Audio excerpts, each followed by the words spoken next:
Hello बच्चों, चलिए प्रश्न को पढ़ते हैं। हानिकारक पराबैंगनी किरणें पृथ्वी पर नहीं पहुंच पाती हैं क्योंकि पृथ्वी के ऊपर वायुमंडल में एक परत उपस्थित होती है। आपको विकल्प दिए हुए हैं। विकल्प ए है CO2 की अर्थात कार्बन डाइऑक्साइड की। विकल्प बी है O3 की अर्थात ओजोन की। विकल्प सी है N2 की और विकल्प डी है O2 की।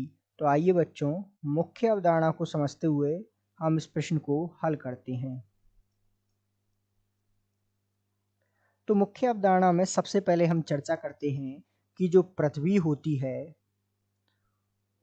उस पर जो है सूर्य से आने वाली जो हानिकारक पराबैंगनी किरणें होती हैं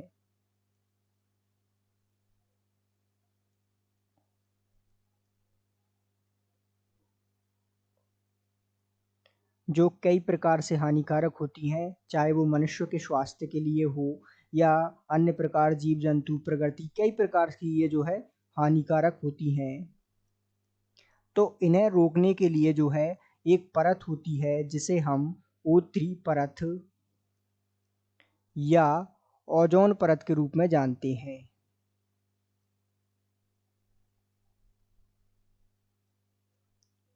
तो इसका नाम हो गया ओजोन परत। यदि हम इसको समझे तो जो ओजोन परत होती है या जो O3 परत होती है जो सूर्य से आने वाली हानिकारक पराबैंगनी किरणों को पृथ्वी पर आने से रोकती है, यदि हम इसे समझे तो ये जो है समताप मंडल में उपस्थित होती है।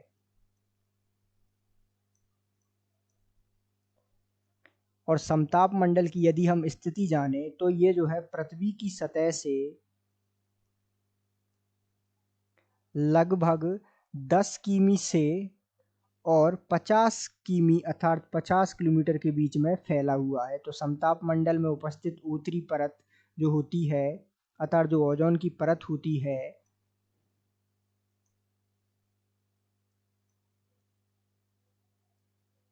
वो समताप मंडल में उपस्थित होती है, जिसकी स्थिति पृथ्वी की सतह से लगभग 10 किलोमीटर से 50 किलोमीटर के बीच में फैली हुई होती है।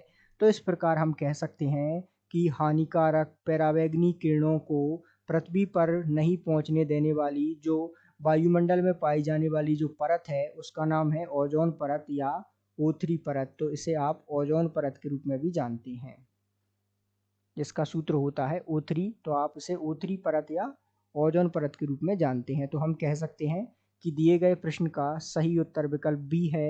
आशा करते हैं आपको समझ आया होगा। धन्यवाद।